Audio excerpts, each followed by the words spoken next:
Lately, I've been trying to send you stories every day, but I feel like a large number of people who have signed up almost never come back to listen to the stories. I don't know where that is. Make you unhappy? I hope to receive comments and suggestions from you, and if you find the video good, please give me a like to give me more motivation. For those who have not yet subscribed, don't forget to click the subscribe button and press notification bell to wait for the next story. Now let's get into the story. Story 1. The following events happened to my mother and I at separate times, and both stories still scare the hell out of me today. But first I need to give you some backstory. I live in a small town in Texas with less than 2,000 people. The first story was when my mom was 18, and the second was when I was 14. The events of the first story happened during my mom's senior year of high school, probably around 86 or 87. It was mid-March, and my mom was celebrating, since it was the start of spring break, and her best friend Judy's birthday. Her and her friends had the idea to go out to a local lake near our town. I can remember that lake relatively easily. It was roughly an hour and a half from the town I lived in, and my family used to be really big on the outdoors, so we would often go there during our summers to camp and swim. Good times. My mom was never a particularly paranoid person, but she was always one to be wary of her surroundings. She could always tell when something was off, and she would take any means necessary to protect herself. This would mean carrying around her pocket knife wherever she could. I don't think she ever thought she would need it. It was just more of a precaution. But on this particular night, she definitely did. She was out at the lake with her friends boozing, listening to music, swimming, and making out with their boyfriends, and just having a good time. A couple of hours into their party, my mom had to use the bathroom. Coincidentally, they had set up camp far from where any of the designated porta potties were, so she just went out into the woods. She was stumbling around for a couple of minutes, trying to find a space, when she heard the most unnerving and chilling sound she had ever heard. It sounded like a knife carving into a tree, but it was much more sinister. At first, she brushed it off thinking it was one of her friends, just playing a joke. Plus she was incredibly wasted anyways. She kept walking, but then she heard it again, only this time, it was louder. Whoever was making that sound was laughing too. The laugh was just faint enough where you might miss it if you weren't paying attention, but it was terrifying.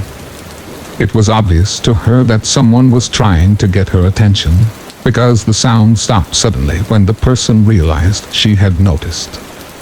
She looked around confused for a couple seconds, until it hit her. She saw something moving in the trees a couple feet away from her, like someone was crouched down so that she wouldn't see them, but there was still what sounded like a scratching noise against the tree bark. That sobered her up fast, and she reached for the knife in her pocket, only to remember she had left it in her purse, which was in her tent. She was completely crippled with the realization of what was happening. She couldn't move, until she had remembered the flashlight that she had taken out there with her. Automatically, the air around her illuminated, and in the distance, she saw the steel metal of what looked like a machete, glimmering against the light, emerging from the bushes. Whoever was out there was taunting her. Again, she stood frozen in fear at what she was seeing. Then, the metal had started to shift, as if the person was moving towards her, and my mom bolted back to the campsite. When she finally found her friends, she ran into her tent and retrieved the pocket knife. I don't know how she planned on defending herself in a machete-to-pocket knife fight, but I think she just clinged on to what protection she could. Her friends were trying to calm her down, Her boyfriend said he'd go out and get whoever was out there, but she protested, and eventually, everything went back to the way it was, except nobody went into the woods to use the bathroom, and my mom didn't sleep at all that night. The next day, the teens had woken up to police sirens and tape surrounding their camp.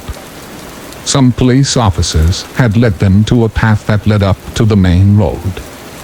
My mom cried as she hugged my grandparents when she saw them. Everyone gave their statements, and the police informed them that the man that was out there had more than likely traveled to the spot after killing a high school principal and attempting to kill his wife in a neighboring town a few hours before. Apparently, the guy had shot through the door to their house and killed the principal. He ran off after that and traveled down to the lake. That's where he ran into my mom. While the police were searching the area, they found a machete laying on the ground, 2 hunting knives taped to nearby trees, a Bowie knife, some energy pills, and a bottle of Jameson next to what looked like dried vomit in the grass.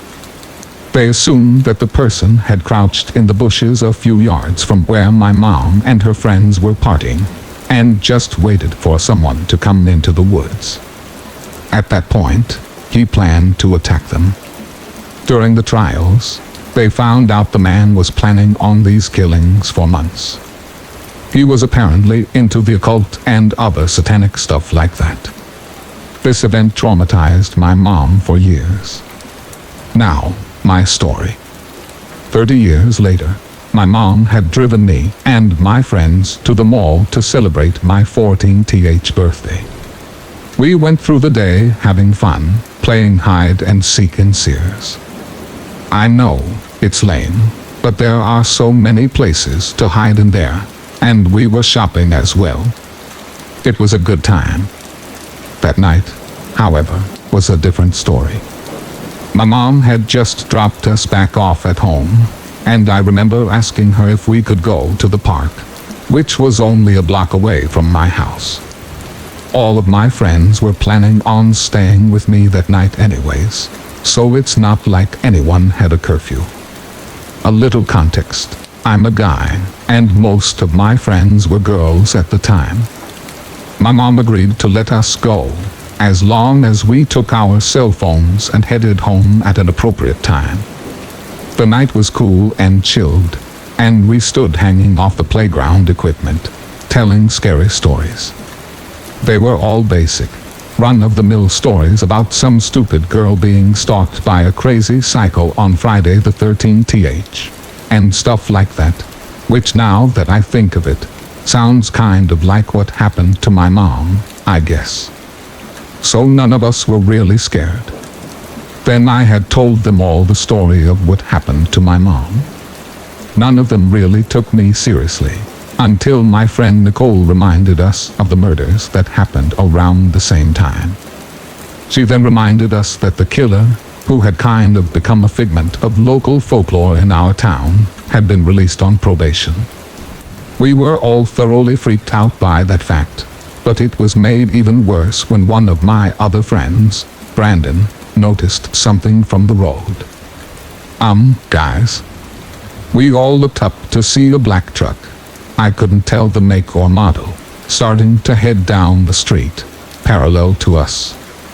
Now, our park is more of just a large square plot with streets facing each side of it, so cars passing by was not a strange occurrence.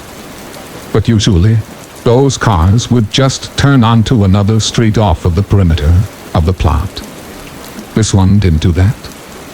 The truck had entered this square on the street that was facing us, and we watched it as it turned onto all of the 4 streets surrounding. He wasn't going the speed limit either. He was just cruising like he was watching us.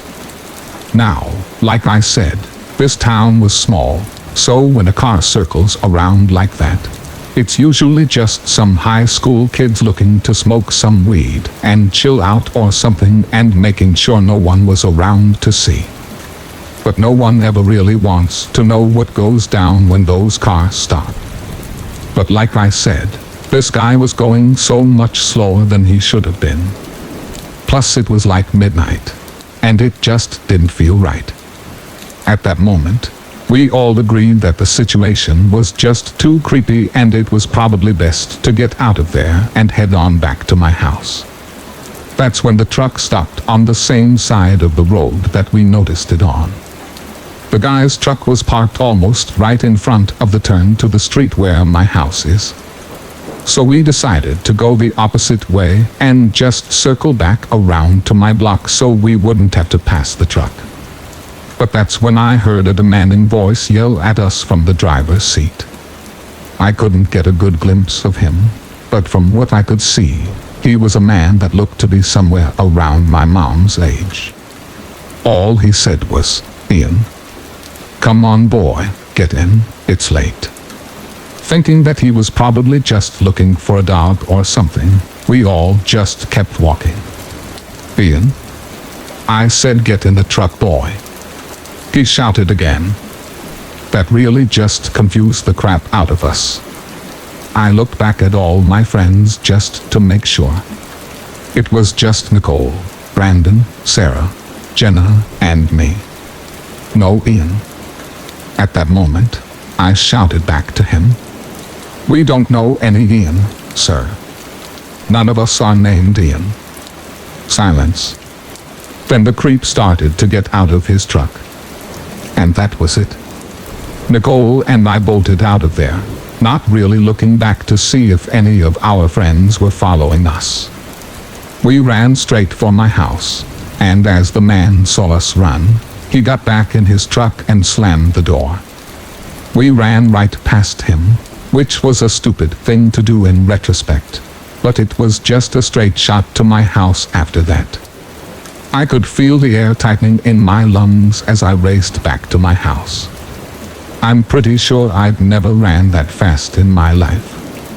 I probably should have waited for some of my friends to join to make sure they were okay, but I just assumed they were right behind us. When we reached my house, I locked the door, and I told Nicole to get my mom and dad and a couple of knives from our kitchen. Honestly, that was probably a bit of an overreaction, but I was very scared, and I just thought it was so bizarre that that weirdo thought it would be necessary to get out of his truck to just talk to us. My mom and dad calmed us down. Nothing ever came of it that night, but I'm pretty sure none of us got any sleep. That night, I kept having an awful feeling. I thought about the trauma that my mom had gone through all those years ago, feeling like there might have been some kind of connection to what just happened to me. It all seemed too weird. The next morning, my fears were realized. I was scrolling through my Facebook feed on my phone when I found an article on a local Crime Stoppers page. It read, "Glenn Miller, local serial killer, said to be released on parole on December 12 th. That was roughly 3 weeks before my birthday. My heart stopped as I kept reading. Apparently, after he was released, as the article explained, he had went to live with his son, who his girlfriend had given birth to after he was arrested. His name was Ian, and there was a picture of him standing next to a black truck. I know this had to be some kind of sick coincidence, but I could not shake the feeling that this was the truck that we had all seen that night. This incident still terrifies me today. Story 2. This happened years ago, when I was 19. I'm now in my mid-20s. I still remember this very clearly because of how creeped out I was. Back then, I was living 600 miles away from my parents in a different state. Even though there was a distance, my mom and I still talked on the phone at least twice a week, and we were still really close. So when we found out her cancer was back, I didn't think twice about dropping everything to drive down to see her. A plane ticket would be too expensive, and I had a 10-year-old Toyota that might have been a bit beat up, but still got me from A to B cheaply and quietly. My parents weren't thrilled at the idea of me driving the 11 hours by myself, but my mind was made up, so they offered me a deal. I would stop at a rest stop every 2-3 hours and stretch my legs and call them, and in exchange for this courtesy, they would pay for my gas. If I didn't call within the 3-hour window, though, they would assume I'd been in an accident and call me repeatedly, interrupting the audiobook or podcast that I would have on. I accepted the deal, and that's why I was at this particular rest stop at 2:45 a.m. This was actually one of their nicer stops. It was well lit. Multiple vending machines that didn't have huge cages around them. The payphone wasn't broken, and it actually looked clean. There were a couple cars there with people sleeping in them. I still had 15 minutes before I had to check in with my parents. I got out of my car and stretched, and then almost jumped out of my skin when I heard a man's voice right behind me. "Miss, can I ask you a favor?" I turned around and he was leaning against my car. I have no idea how he got there so fast. I didn't see him when I parked. But there he was, uncomfortably close to me. He looked like he was in his 40s maybe. He didn't look dirty or twitchy. He was just too close. His body language didn't scream threatening. And even though I was 19 years old, barely 5 feet tall, and at that point in my life 110 pounds, and even though I had already binged a lot of true crime media and knew the dangers of a girl my age alone at night with an out-of-state license plate, my dumbass asked what he wanted. He told me that he accidentally locked his keys in his phone in his truck, and if he could just borrow my phone real quick to call his friend, it would just take a second and it would really help him out. And I almost handed him my phone. I was reaching into my pocket to hand it to him, and then I looked at his face. Like I said, this rest stop was surprisingly well lit. And this guy looked really normal. Except for his eyes. He had dead, black, shark eyes. You know what I'm talking about. I got that feeling right away. That runaway feeling. I knew immediately not to hand this guy my only way to call for help. So I put on my best customer service smile and told him, "Oh my gosh, I'm sorry. But I don't have a charger, and I need to save all my battery for the tracking app my parents have on my phone. And I need that juice to call my parents, which I actually have to do right now. But good luck." And I turned and walked about 20 feet away. And he doesn't leave. He was still just leaning against my car, watching me. Now, I didn't know what to do. I didn't want to leave him alone with my car, because he creeped me out. And he had serial killer eyes. So going to the bathroom is out. But I also wanted to get away from him. Technically, I could get into my car, but I would have to get really close to him. Unless I went through the passenger side door and then crawled over the seat. He's not moving. So this is what I did. I called my dad. And my dad, for the first time that night, didn't answer the phone. When I heard his voicemail, I glanced back. The guy still hadn't moved. He's still just staring at me. So I faked a phone conversation with my dad. I angled my body so that the guy couldn't see that I had actually hung up the phone. And loudly said that I should be home in about 30 minutes. When in reality, I was about 4 hours away. I mentioned exactly where I was. And reassured the fake caller that this was a good rest stop with plenty of lighting and a couple visible security cameras. The guy still doesn't move. And I'm running out of steam on this fake conversation. In the years since, I've thought a lot of things I could have said while pretending to talk to my dad. But in that moment, I was beginning to seriously freak out. And my mind went blank. So I just hung up the phone. I didn't know what to do. I had hoped the fake phone call would scare him off. But he was still just leaning against my car. I stalled for another couple minutes. I bought cookies from the vending machine. I walked around a little. At this point, he's been leaning against my car staring at me for at least 10 minutes. I'm honestly debated walking up to one of the men sleeping in their parked cars and asking them for help. I decided to stop stalling and head back to my car. I decided that unless he touched me, I'm not going to pretend that he isn't there. He waited until I was unlocking my door before he started talking to me again. He told me again that he really needs to use my phone. He is stranded here unless he can call his friend to bring the spare key. He's not angry or begging. His voice sounds weirdly friendly. But he had been creepily watching me for way too long while blocking my exit. So I'm not falling for it. I almost pointed out the working payphone just in case I'm wrong about this. But then he leaned forward as I was getting in my car. And I lost all nerve and slammed and locked the door as fast as I could. He didn't move until I started the car and put it in reverse. And then he finally stepped back and let me pull out. I didn't even put my seatbelt on. I was so focused on getting away from him. And then halfway out of the rest stop, my mom called me. My mom, who would freak out if I didn't pick up, and who was already sick.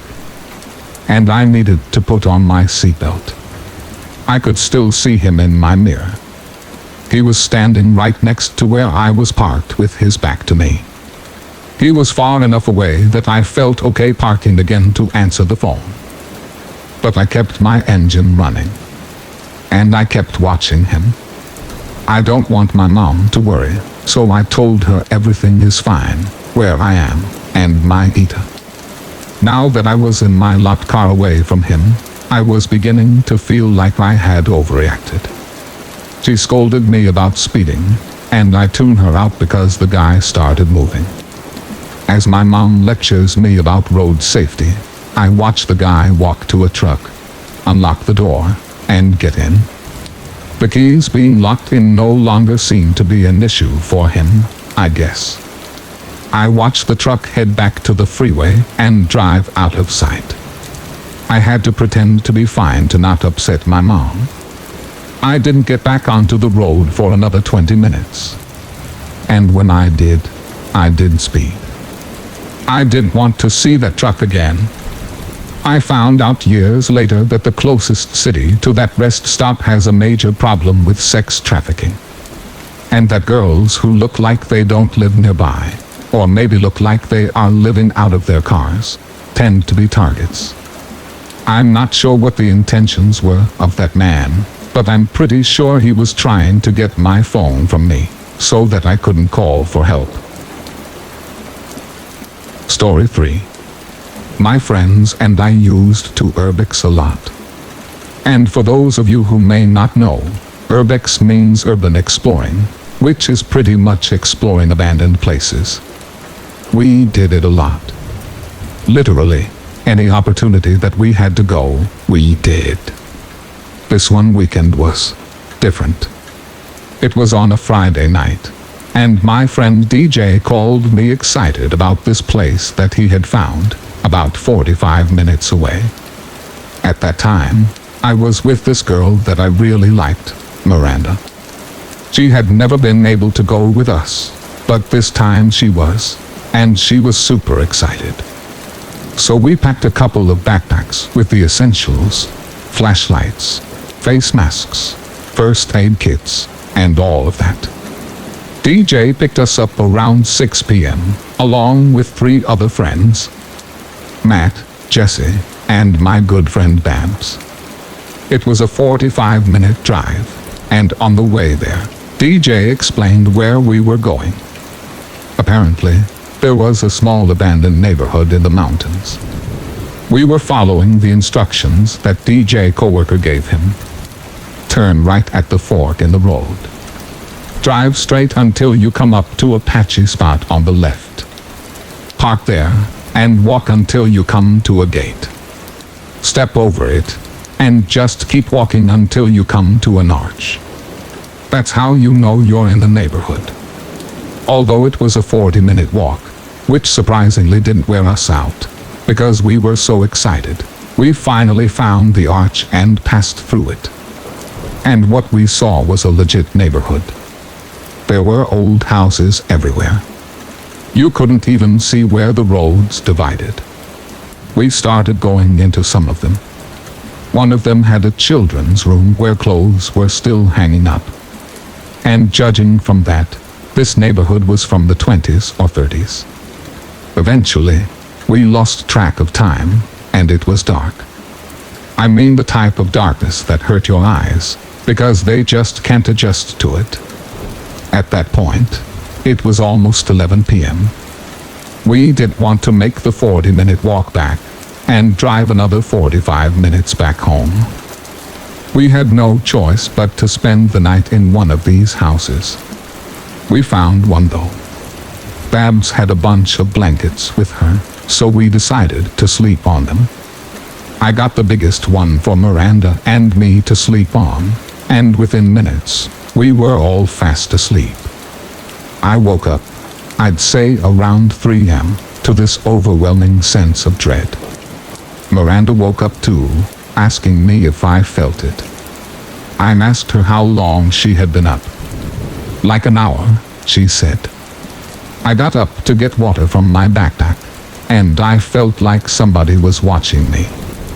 Instantly, I felt very uneasy. Miranda dug through her bag, got out a lighter, and we lit what was left of the fireplace. Come to find out, everyone else was awake too.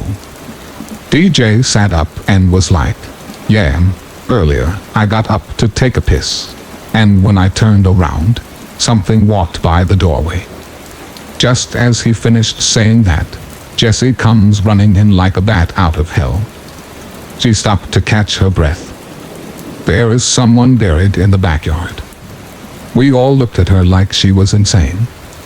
"Oh, don't believe me. Come look." She takes off out the back door. She was right.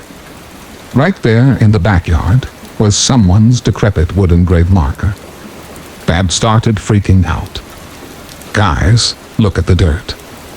Someone wasn't buried here. Someone was dug up here." Needless to say, we all left very quickly. We all ran back into the house and started to pack everything. Then, that back door just slammed clean off its hinges.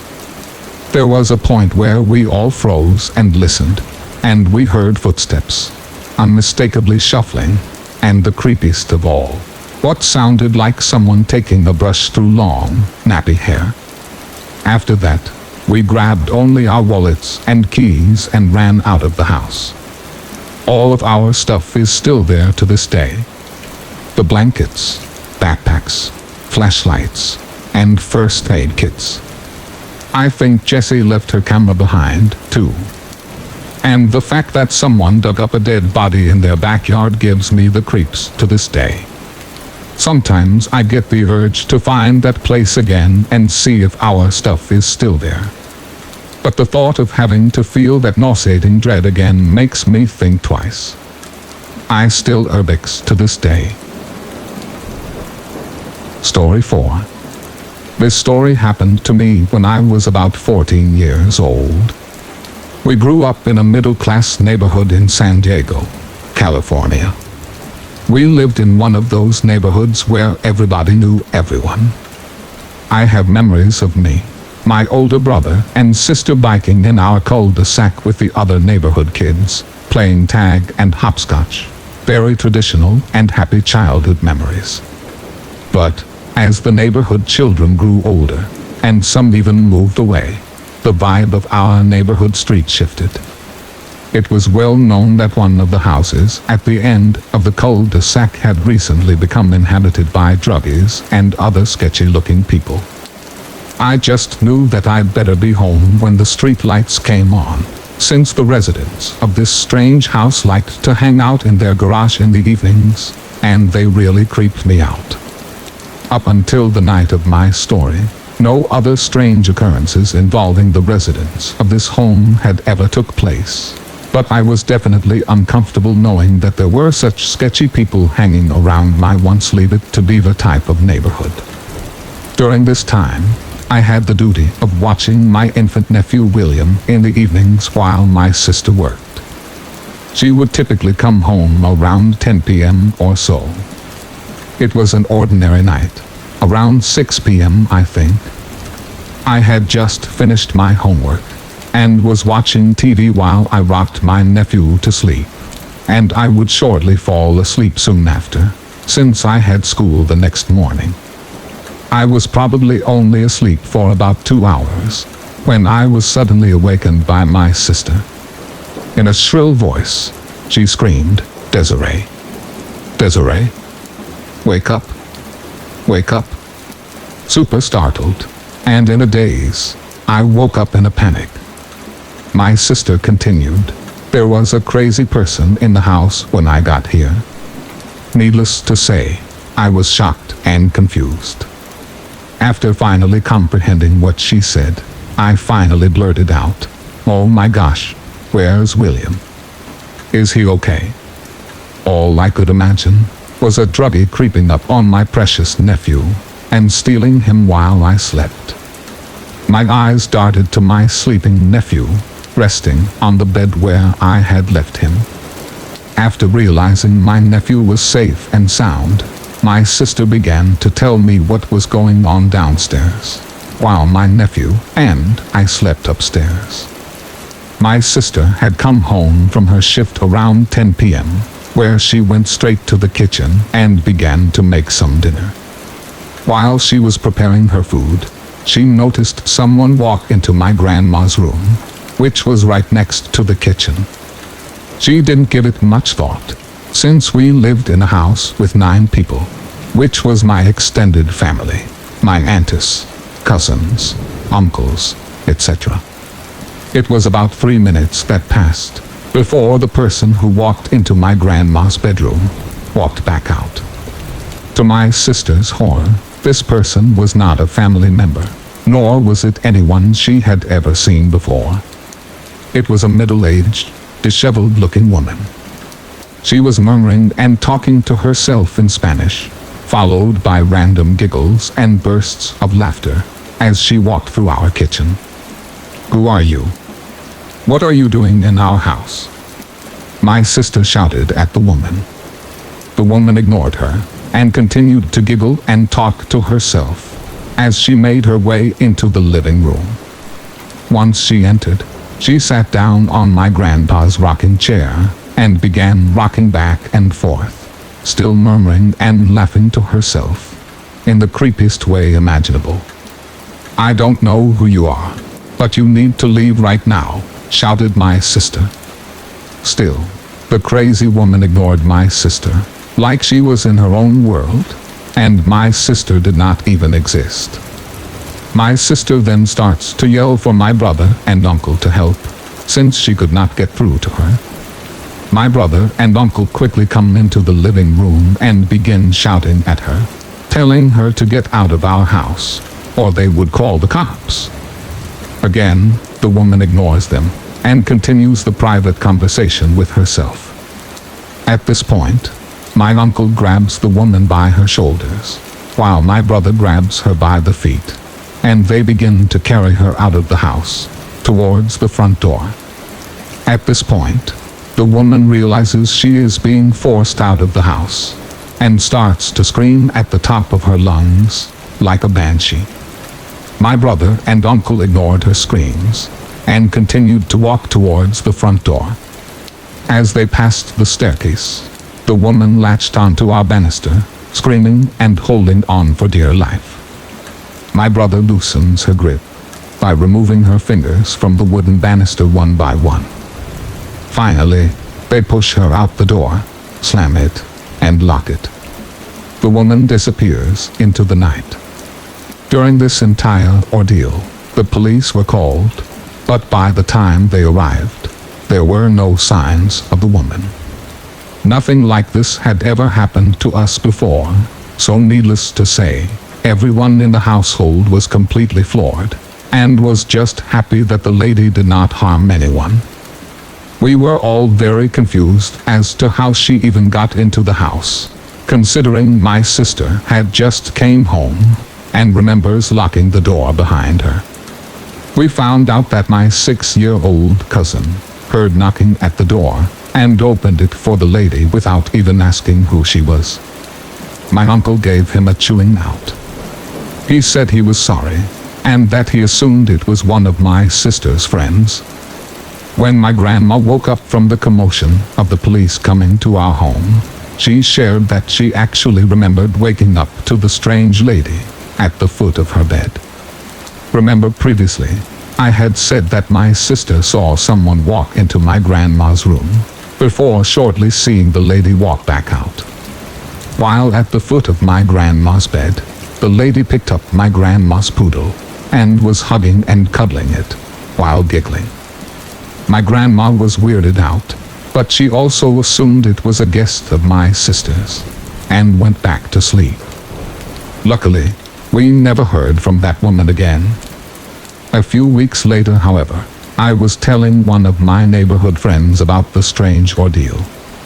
She then told me that her mom had called the cops on a woman walking naked down our street. Just a week or two after the incident with the lady and my family. The lady was resisting arrest and became irate when she was being handcuffed. We are not certain if the intruder in my home and the naked woman were connected.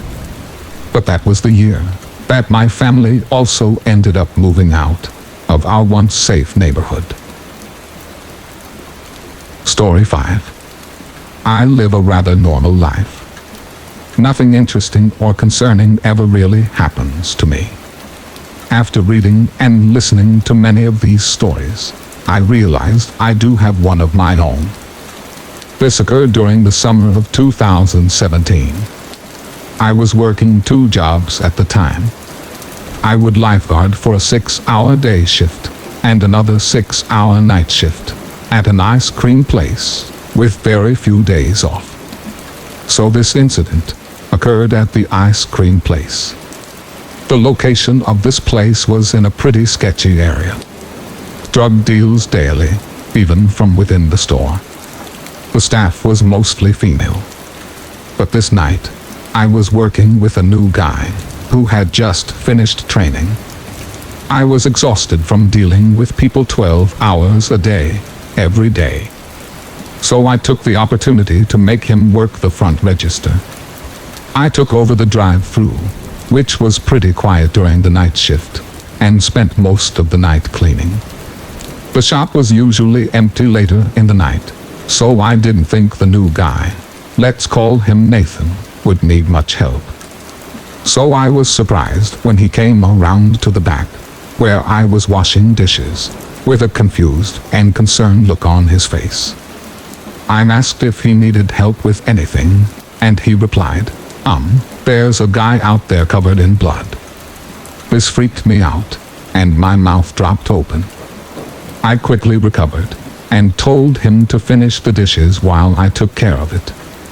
As I walked around to the front, my thoughts had returned to normal, and I assumed Nathan had just overreacted, and maybe mistook paint for blood. As I walked up to the register, I kindly greeted the man. He was tall and well-built. He looked like he had a hard life, and was middle-aged. Yes, it was blood, I confirmed. I scanned over him, also looking for wounds, thinking he might be injured. But I couldn't find anything to support that thought. He ordered a cup of chocolate ice cream with rainbow sprinkles, which I thought was odd, for one lone man covered in blood. But that's none of my business. All I could think was how I wanted him to leave. And I made his order quickly. I placed it in front of him, instead of handing it to him as to avoid touching his bloody hands. I smiled at him, feeling very uneasy. This guy's aura was sending off bad vibrations. To my dismay, He took a seat at the counter to eat his ice cream. I darted to the back and sent Nathan to the front, because I didn't want to be alone with this guy. After finishing up the closing duties, I walked back to the front. I saw Nathan talking to his mom, who had come to pick him up, as he was young and didn't have his own car. The man was gone. I asked his mom if she had seen him, and she said yes. She confirmed that he was in fact covered in blood. But when she asked him about it, he said it was paint, in an aggressive tone, before hurrying to leave. I joked around saying, "Sounds like something someone covered in blood would say." His mom didn't smile or think that was funny. She just said that she knew what blood looked like, and we all had no doubt that he was lying. Thinking back on all of this, I should have just asked him to leave, because it was definitely a major health hazard, or maybe even called the cops on him, but I had been too afraid to upset him, fearing that my blood might decorate him next. Story 6. A true story. This happened about 13 years ago, when I was a sophomore in college, attending a liberal arts school in Suffolk County, New York. Within the first month or two of freshman year, I had found myself in a very tight-knit group of fellow theater geeks. 6 guys, myself included, and 1 girl. And they all loved horror movies and ghost stories. I had found my crew. Freshman year was tough, but we all held each other up and made the whole experience more enjoyable for one another. At the beginning of sophomore year, we decided that in October, as the Halloween season was ramping up, we would find a creepy wooded spot in the nearby town some night and scare the crap out of ourselves. And that's precisely what happened. We did some research and found that there was a particularly isolated area, about 30 minutes away, infamous for paranormal sightings. Perfect.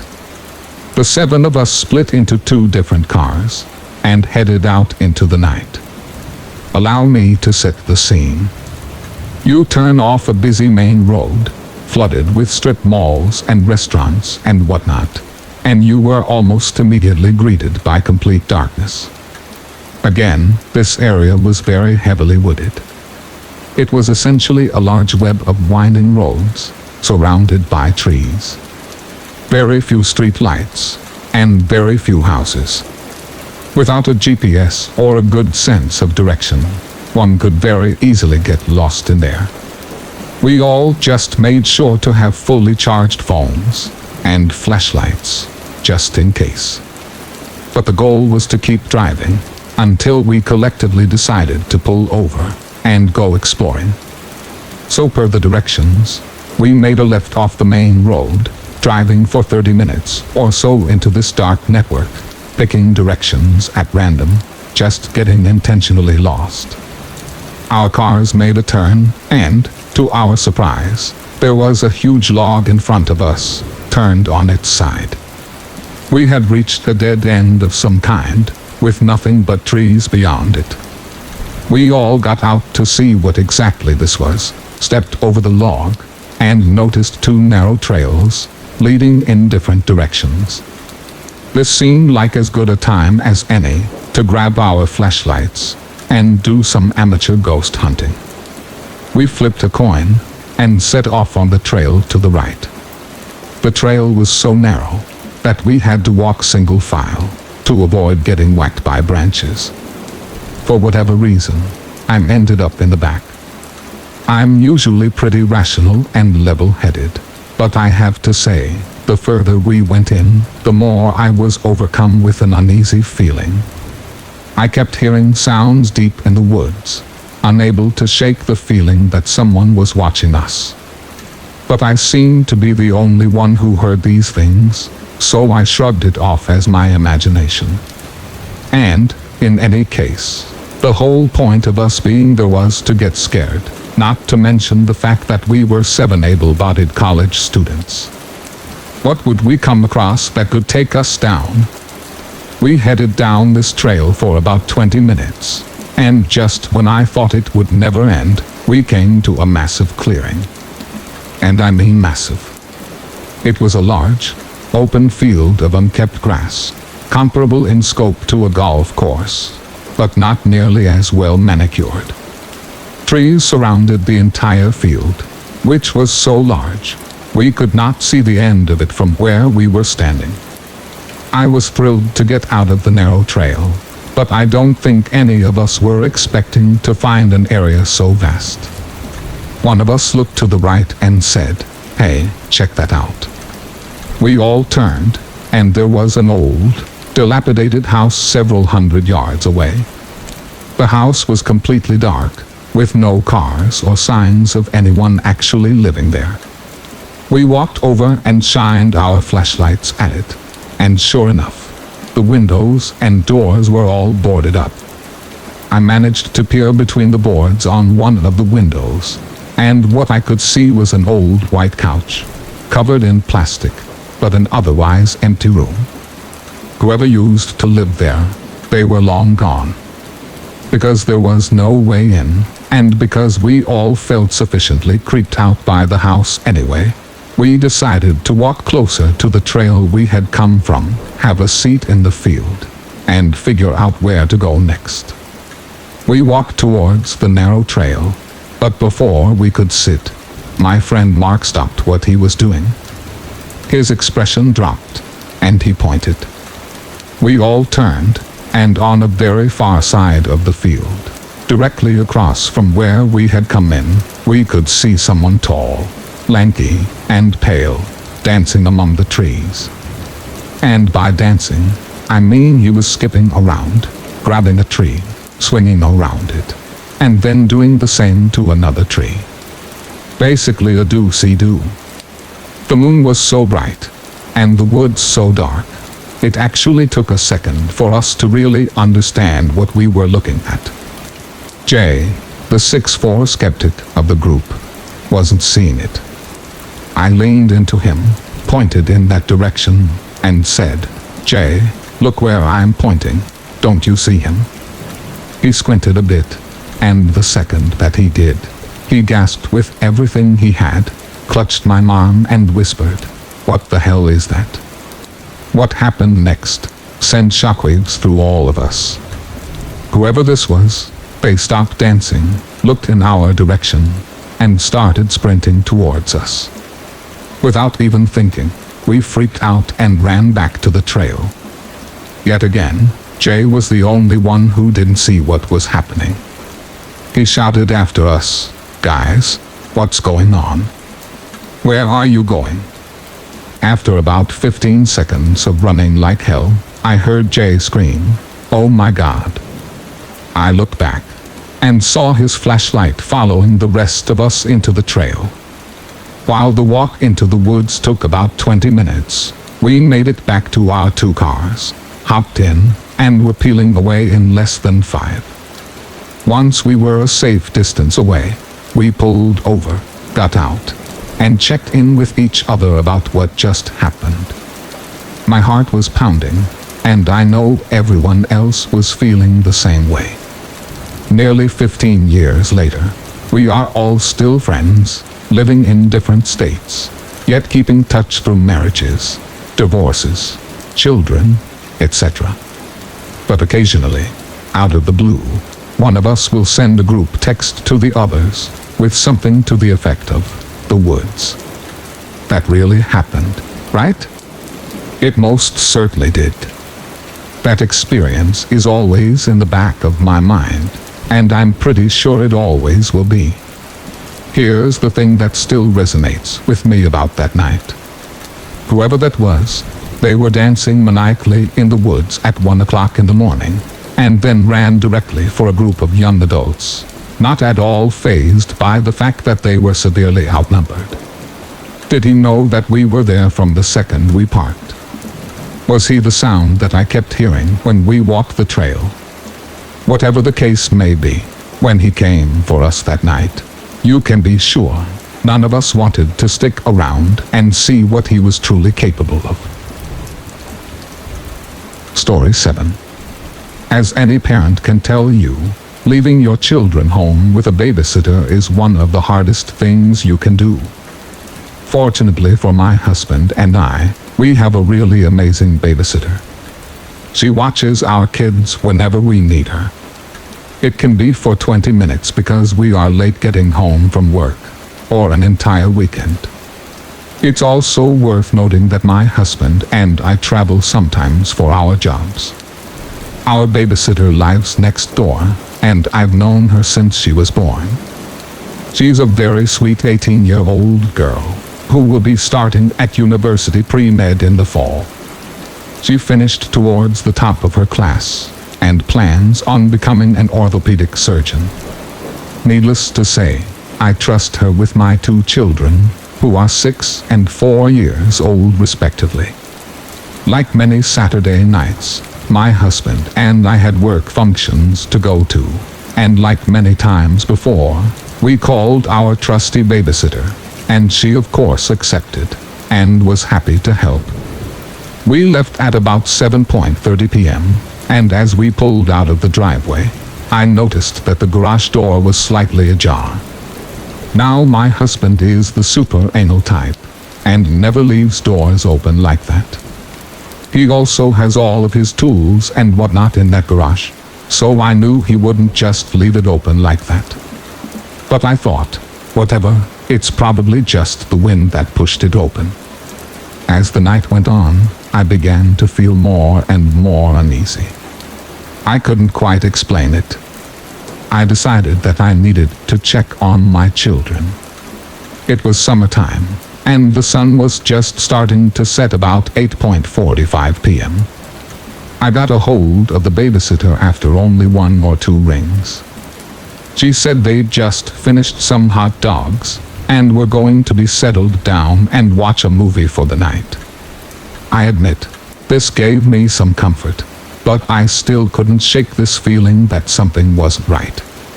I called back a minute later, and asked if she could check out the side window, and tell me if the garage door was shut. She told me it was. I double-checked and asked if it was shut, or just mostly shut, and she said no, it's definitely shut. As we hung up the phone, I didn't feel right at all. In fact, I felt sick to my stomach. I asked my husband if we could go home. He complied with a little convincing. I could tell he was slightly annoyed, but he would do anything for me. I called back a 3rd time in the car, and for the first time in years of watching my kids, she didn't answer.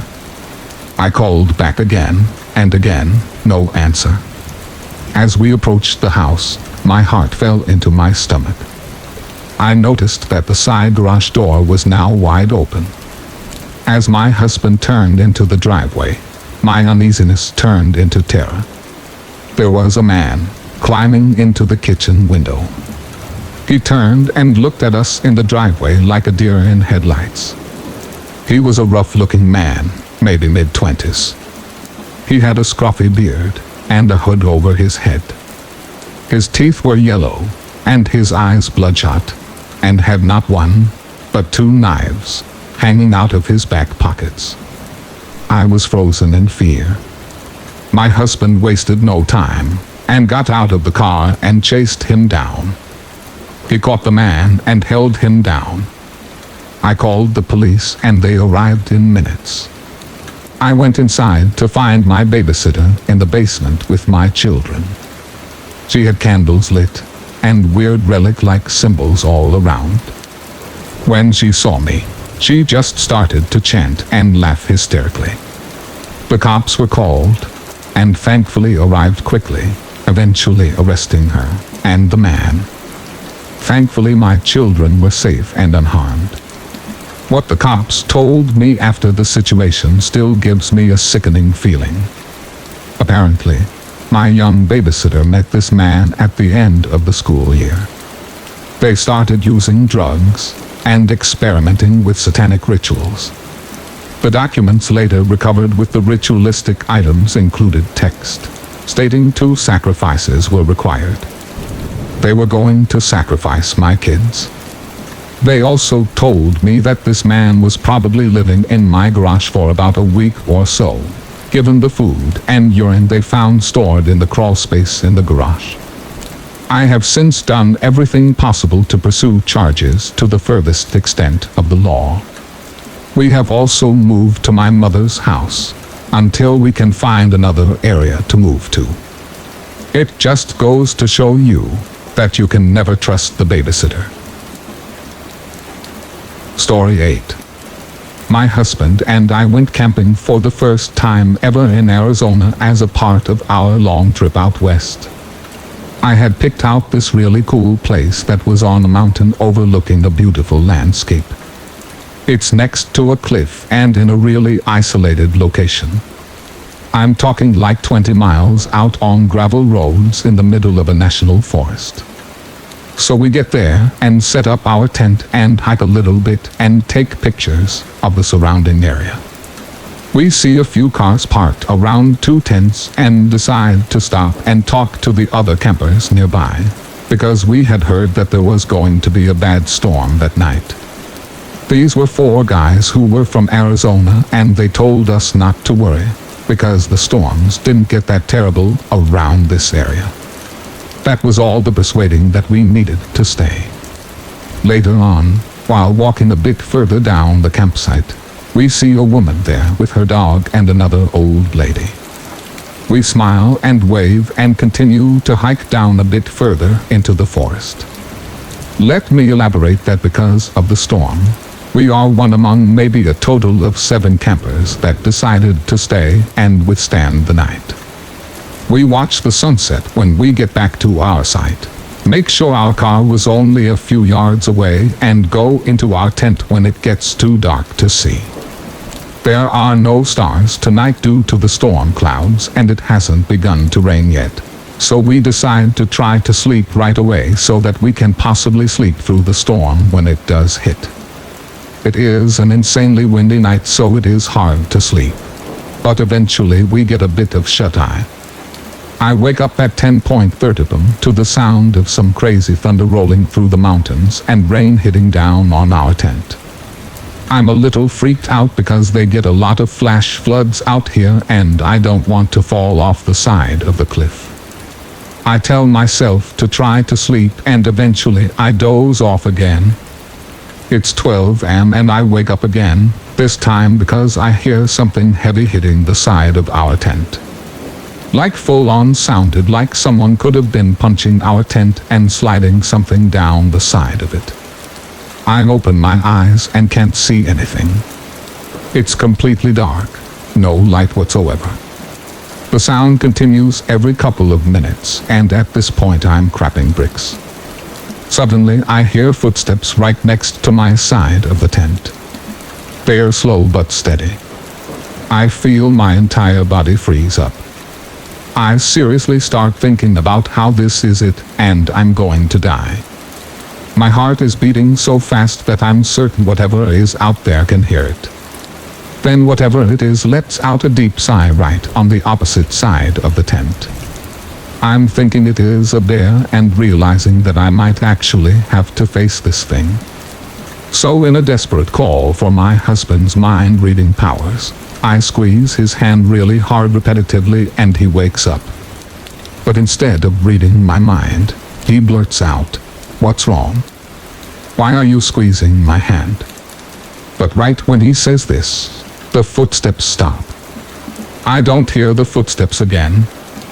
So after a while I break out of my frozen state and tell him what I heard. We decided it may have been an animal passing by. But whatever is hitting our tent continues every so often, and I'm starting to go a little insane from it, wondering what is going on. We convince ourselves that it's just pines falling from the trees above us and try to sleep again. We just need to make it through one night. Then we can laugh about all of this in the morning. A couple of minutes go by and suddenly the tent caves in on my husband's side right on his head. He whispers that it feels like something is pushing the tent down, and I feel my heart instantly sink. I'm freaking out thinking it's a bear that just sat on his head. But he decides to push back and we hear the familiar noise of something sliding off of our tent that we've been hearing for the past few hours. We then realize that it's been snowing outside and that the noise we heard hitting our tent was heavy ice falling from the trees. Our tent is covered in thick ice and my husband pushes the tent from inside until all of the ice slides off. Still determined to make it through the night and a little relieved that it was just ice and not a bear, we try to sleep and make it to sunrise. We keep on a small light that my husband luckily brought with him just to calm us down a little. Things are starting to seem normal again and we both close our eyes. It's 3 a.m. at this point. Not even 30 minutes after we are settling down, my literal worst nightmare happens. Out of the pitch black night we hear a woman screaming. We distinctly hear her say, "Oh my God," followed by some other non-tangible words that sound something like help. The way that she screams doesn't sound like anger. It sounds like pure terror and a sense of panic. My husband and I are both frozen looking at each other. I quickly shut off our light and start panicking and asking what we should do because how is this really happening right now? While we are trying to decide what to do for the next few minutes, we hear her again. But this time she's screaming, "No, no, no, no, no, no," as we hear a car speed off into the night. I'm in tears at this point. We have no idea what is happening. It's dead silent now, save for the ice and rain hitting our tent. It definitely sounded like she wasn't in the car, but more like she was desperately yelling after it or begging not to be hurt. And this was my breaking point because I could take the bad weather and I could take the possible bear outside my tent. I could even take the ice falling on our heads in one of the warmest states in America. But one thing I cannot and will not ever be able to handle is a screaming person in the middle of the pitch black woods at 3 a.m. We decide to get out of there and even contemplate leaving our tent and booking it to our car.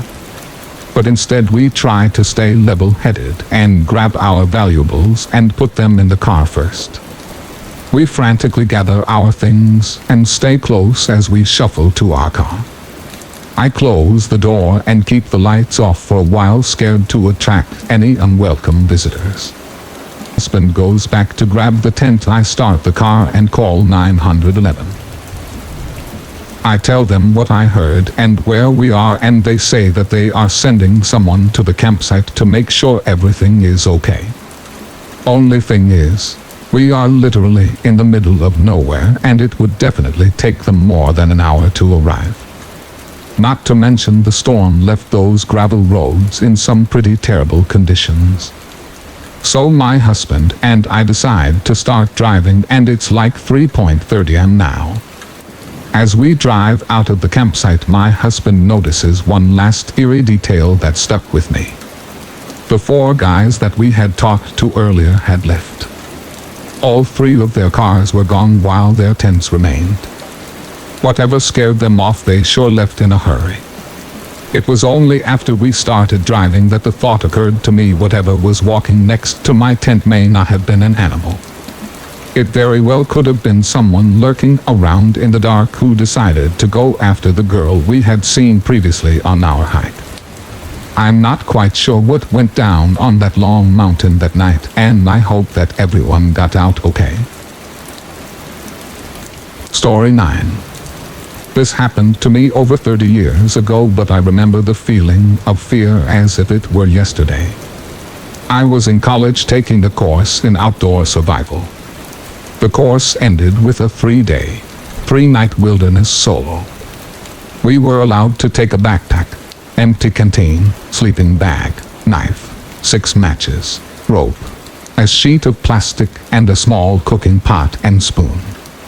We were not allowed to bring food or water since part of our training was in identifying edibles and finding a water source. Once I was dropped off, I had to hike in and find a spot to set up camp. First, I had to place a flag on a tree near my drop-off point so that I could be located 3 days later for pickup. I was loving life, just me and nature. I had no fears even as night began to fall. I enjoyed the sounds of the woods all around me and didn't mind not having a tent. I built a small fire and had a great feeling of peace. I slept well that night but woke up thirsty. My search for a water source began. Happily, I found a muddy stream, let the water settle in my pot, placed the halosone tablets in the water and boiled it for good measure. It tasted horrible, but at least I was hydrated. All went well and I had a great time. Until my last day. It was early afternoon on the last day and time to break camp. I cleaned up my camp area and hiked out to my drop-off spot. As I sat leaning against a tree, I heard the sound of a vehicle off in the distance. I figured that it had to be my pickup.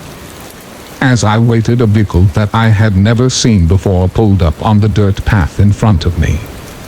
Immediately, I realized that I did not know the man who was driving.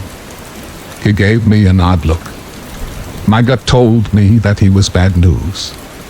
He asked what I was doing there and if I was alone. I said that my friends were behind me breaking camp. He gave me a knowing look, got back in his vehicle and rode off.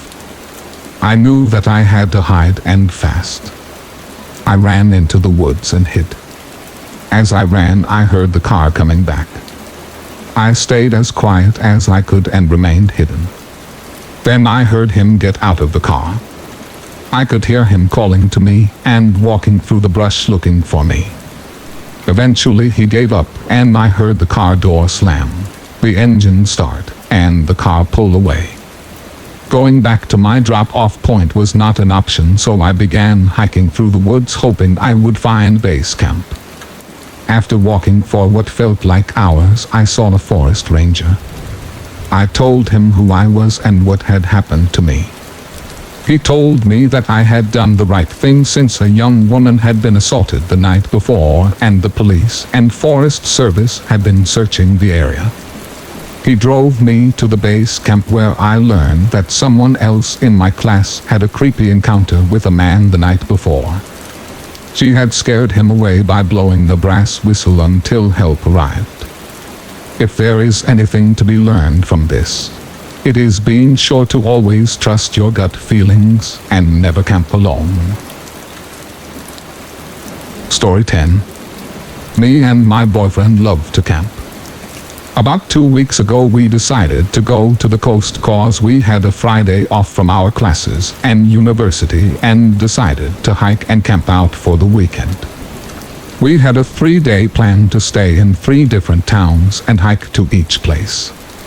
This story is about the first place we stayed in. The first town was barely a town.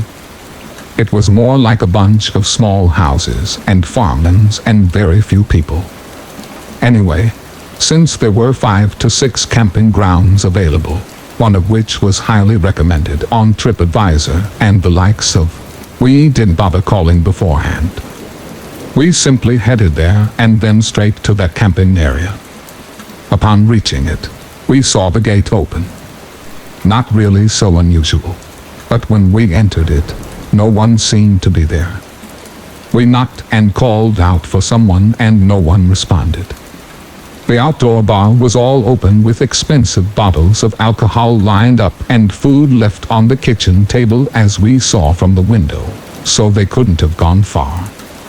My boyfriend found it a bit strange that they would leave everything open like that, but assuming it was a small community with no crime, we didn't think more. We went to some other camping grounds to ask if they are open. The first one we went to said they were closed because their grounds were very messy these days, but they recommended us another place. We asked them about the first ground we had went to and strangely, the man said don't go there. When we asked why, he said, "Hey, just don't. I don't really recommend you going there. The other place he told us about was also closed, and luckily in the meantime, I found a signboard for the first place and it had their number on it. We called them and a man picked up and told us that he and his wife are out for a couple of hours, but will be back by the evening. He said we could set up our camp and that we would meet later. The place was a bit secluded, but it was quite picturesque and we set our camp and left. We spent the whole day exploring and hiking around, and after a tiring day around 10 p.m. after dinner, started heading back. This is where things got extra creepy. When we got back, we found the place still empty. No one had returned and it was quite late. My boyfriend called up the owners again and they said they had decided not to return tonight, but that we could leave money under a table mat by the bar. They said the kitchen and bathrooms are open if we need to use them. The place was dark and the yard where we had set the camp up was huge and without lighting. My boyfriend immediately started to feel a bit uneasy. He was concerned why two business owners would leave their property completely open to two total strangers with a bar full of unopened bottles and a half-open house. As we walked towards our camp, he kept subtly expressing his uneasiness and kept looking around. He's usually pretty calm, so I told him if he's really feeling so strongly about this, we can just go to the pension where we had dinner earlier and stay the night there in a hotel room.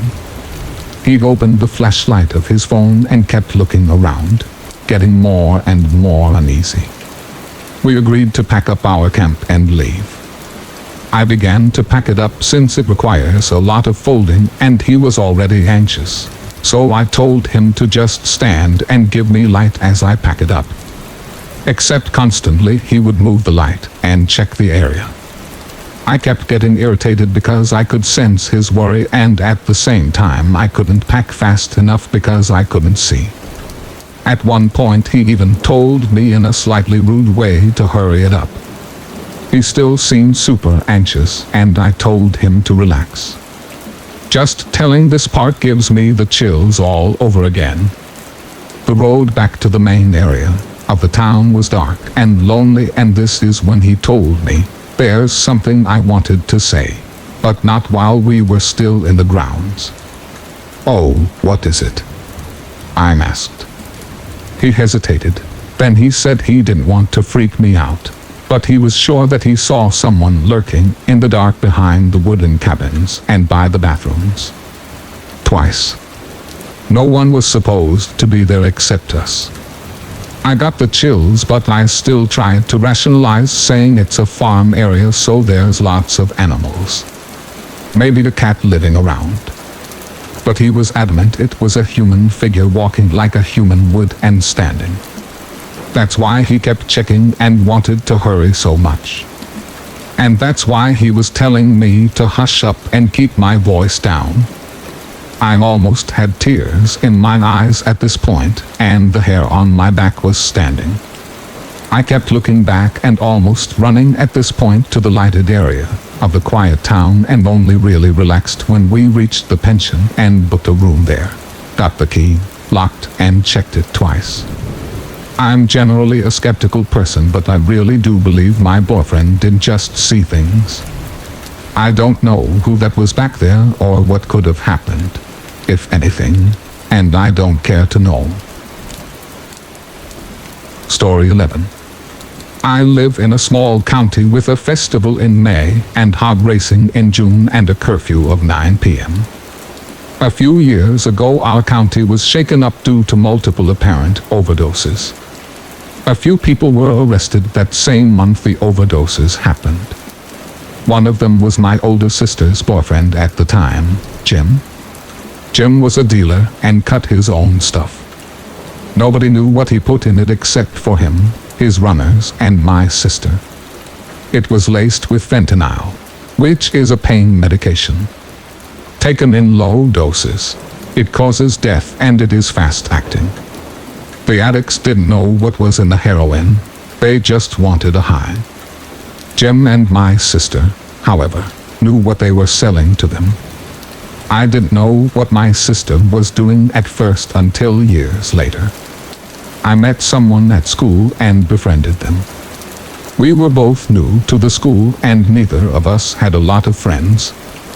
We both had Facebook and naturally, at that age, we thought it was cool, so we friended each other.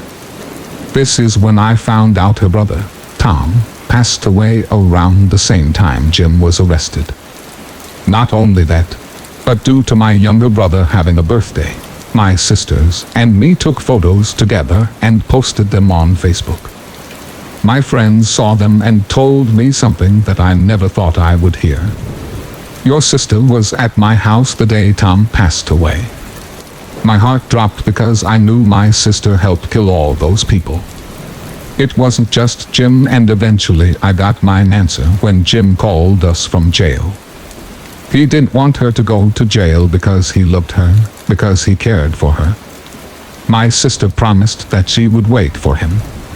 2 months later, she latched on to another man who would eventually be found dead from apparent suicide, and after my dad passed away, she's gotten worse. She made death threats to us and wished death upon us for something out of our control. Story 12.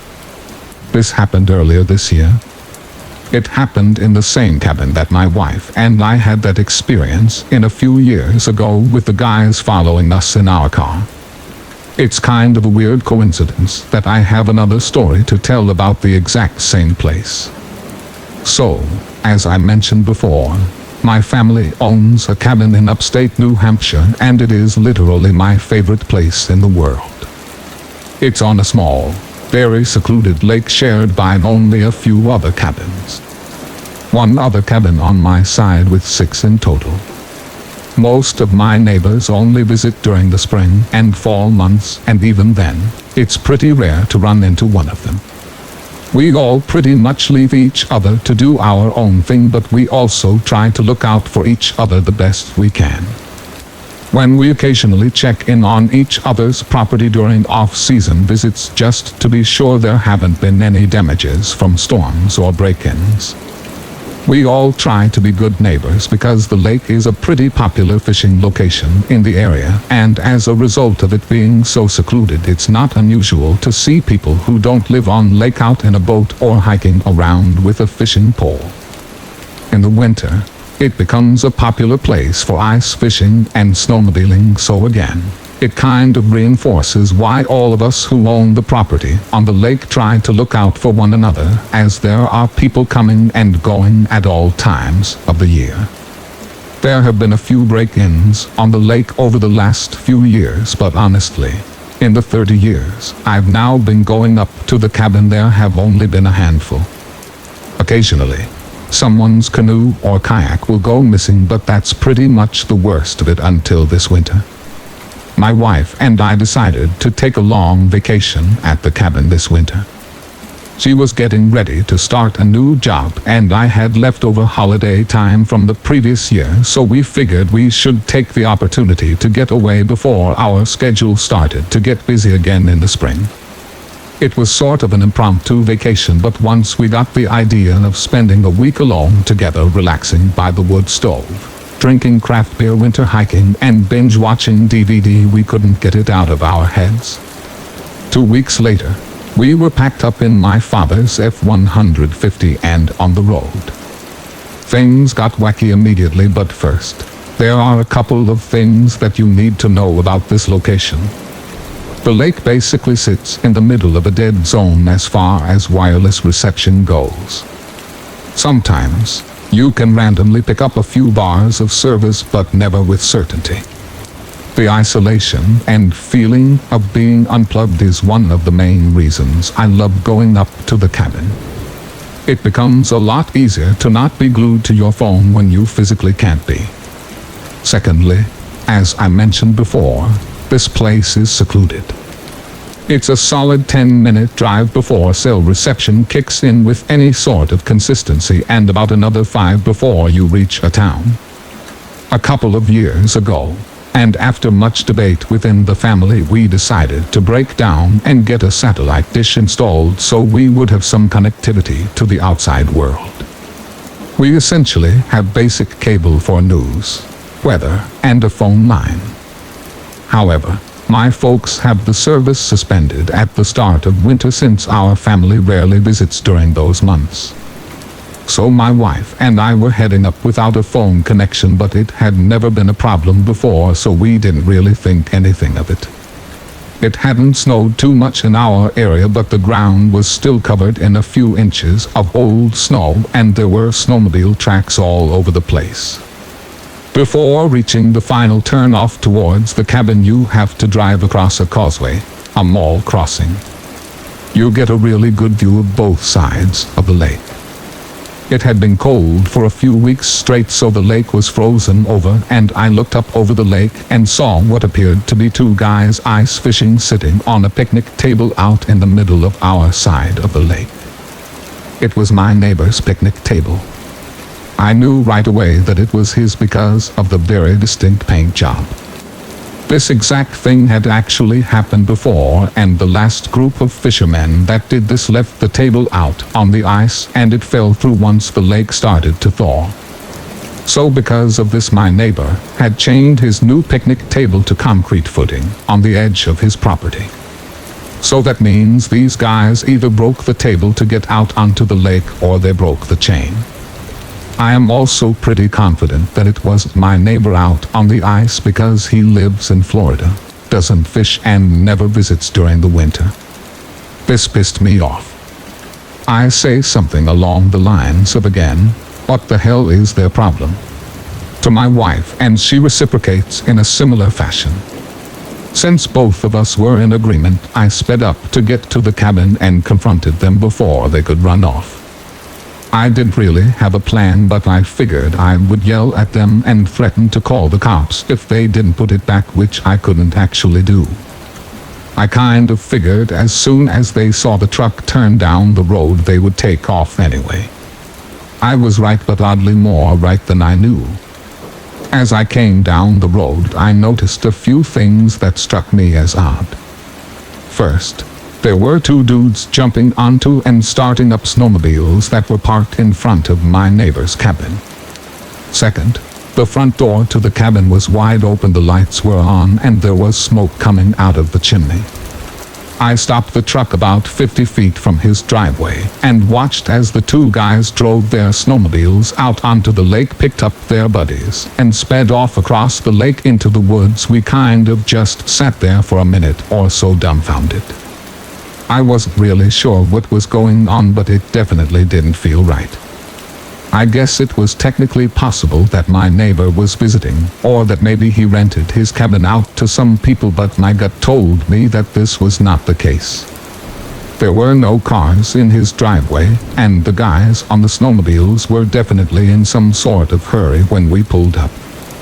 Also, it was about 10 degrees outside, so why would they leave the door open? After snapping out of it, I parked the truck in front of our cabin and walked over to the edge of the lake. Sound travels pretty well out there, and I could hear the snowmobiles getting further and further away. I unlocked our cabin through a quick start log in the wood stove, and then my wife and I headed over to the neighbor's cabin with our dog. I called out hello a few times, and then I tried yelling for my neighbor but got nothing back. As we got closer, I could clearly see the front door was splintered and had been pried open. My wife and I had unknowingly pulled up while people were actively breaking into my neighbor's cabin. Not exactly an ideal way to start a relaxing winter getaway. My family is on really good terms with my neighbors, so I went ahead and stepped inside to check it out. There was a fresh pile of wood by the stove which was roaring, and the kitchen had some paper plates, food, empty beer cans, and cigarette butts strewn about. Nothing seemed broken or missing that I could tell, but the place was an absolute mess and reeked of cigarettes. It was as if they had just decided to help themselves and make my neighbor's cabin their own private fishing lodge for a while. There were some sleeping bags and a cooler in the living room, so it looked like they had been planning to stay for more than a day. I wasn't in the cabin for more than a minute or so, and I was careful not to touch anything. I did, however, snap a few pictures from my neighbors in the cocks, and then I snuffed out the wood stove, and I also decided to close the front door as best I could when I left while wearing gloves, since we were going to have to leave in order to get in touch with the police and my neighbor, and I didn't want the front door being left wide open. The next couple of hours were pretty bunk. We drove into town, reported the break-in to the police, and after giving our report we got in touch with my neighbor, who was understandably very upset. I did my best to assure him that things weren't too bad, all things considered, and that there would just be some cleaning up to do. I offered to do it since we were going to be up there all week, but he insisted that he wanted to see it all for himself. He was going to make plans to fly up from Florida to deal with everything as soon as he could, but asked if I could nail a couple of boards across the broken door for now. The police were heading out to check the property. When we got back to our cabin, the police were already at my neighbor's checking things out. One of them came over and asked if I could walk them through everything that happened. I retold the story and ended it with something along the lines of, "So I left after shutting down the stove and closed the door behind me." I got some weird looks, and then the conversation went something like this: "Are you sure you closed the door? Because it was open when we got here." "Yes, I definitely closed the door." "Well, it was open, and the items you described aren't there either. The sleeping bags, the cooler, they aren't there, so it looks like they came back and got them." This was pretty unnerving for the same reason. Why risk coming all the way back for some sleeping bags and a cooler with getting away? After getting away, they wouldn't have known for certain that we did or didn't call the police right away, so the cops suspected that they were watching us and came back right after we left, or that there was someone else in the area who we didn't see. I listened to the snowmobiles driving off, and they got pretty far away. They kept going until I couldn't hear them anymore, and the woods on the other side of the lake are completely untouched wilderness for a few miles. I know this because I hunt turkeys out there, so I personally think there was someone else close by watching us. My wife really liked that little bit of information, especially since only a few years ago we had basically been followed by creepers on a previous trip to our cabin. The whole situation was just a giant downer. After a while, the cops finished up and let us know that they would keep a cruiser in the area, not that that would really help, and that they were going back to check on the other cabins for any signs of break-ins. I nailed my neighbor's door shut, dragged the picnic table off the ice as they had cut the chain, and headed back inside for a much-needed beer or four. We had debated a little about canceling the trip and heading back home for a staycation, but honestly we were determined to enjoy our week because we had really been looking forward to it. So we decided to stay. The next couple of days were great. We did exactly what we planned on doing, which was mostly nothing. We watched movies, snuggled, drank in excess, and made my world-famous chili, and my wife ate it. We had bacon, eggs, and mimosas for breakfast, beer, grilled cheese, and mediocre red box movies for lunch, and vodka tonics, hearty winter meals, and sexy times for dinner. It was awesome. Granted, every time we heard a snowmobile we both gave each other an oh shit look, but after a few times we were joking about it, and now our oh shit looks morphed into a game of who can make the funniest face. We were just generally having a great time. As much as we were enjoying being completely overindulgent bed bunnies, by midweek we wanted to stretch our legs, so we decided to go for a hike. It was a beautiful day, and I knew the surrounding area very well, so I suggested we hike up to the dam at the mouth of the river that feeds the lake. It freezes over in winter and looks pretty cool. It was around a 2 or 3 hour hike round trip depending on the place, short and sweet. We brought our dog along, and again we were having a great time enjoying the extremely scenic winter woods and each other's company. On our way back things took an unfortunate turn. About 2-ish miles, 30 minutes from the cabin, we hear the whine of snowmobiles. We each made a funny face and joked. Then it got quiet, and we kept listening. They were getting closer. At the time it wasn't exactly unexpected. It was a gorgeous day out, and we were smack dab in the middle of prime snowmobile territory. But given everything that had happened earlier that week, it was impossible not to feel at least a little uneasy. The snowmobiles kept getting closer, and the whine was getting louder and louder. My wife and I spoke about something, but honestly I really wasn't listening to her. I was going over the situation in my head, and I don't quite remember what we were talking about.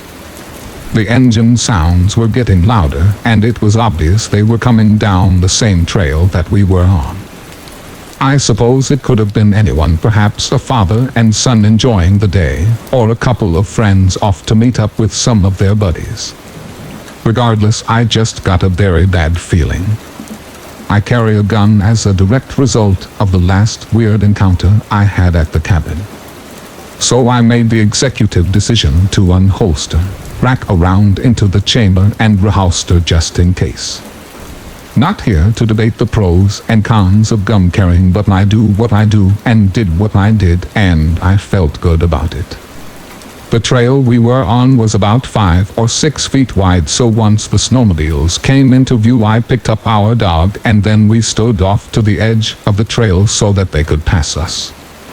I think we played it pretty standard as far as general common courtesy goes. As soon as they saw us, they both stopped in the middle of the trail about 100 feet from where we were standing. I waved, and they didn't wave back. I could see they were talking back and forth, occasionally looking at us.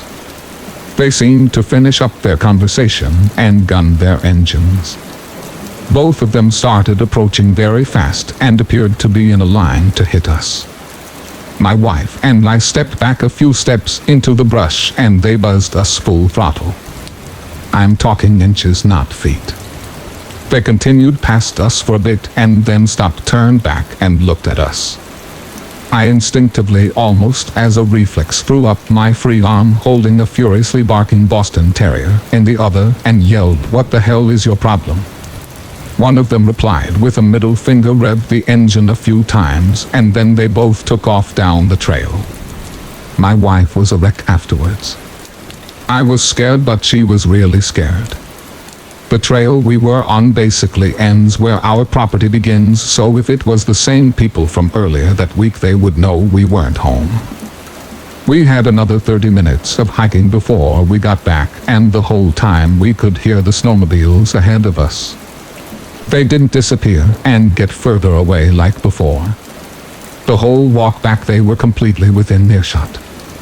About after 10 minutes we could hear that they had stopped and then started driving around at low RPM.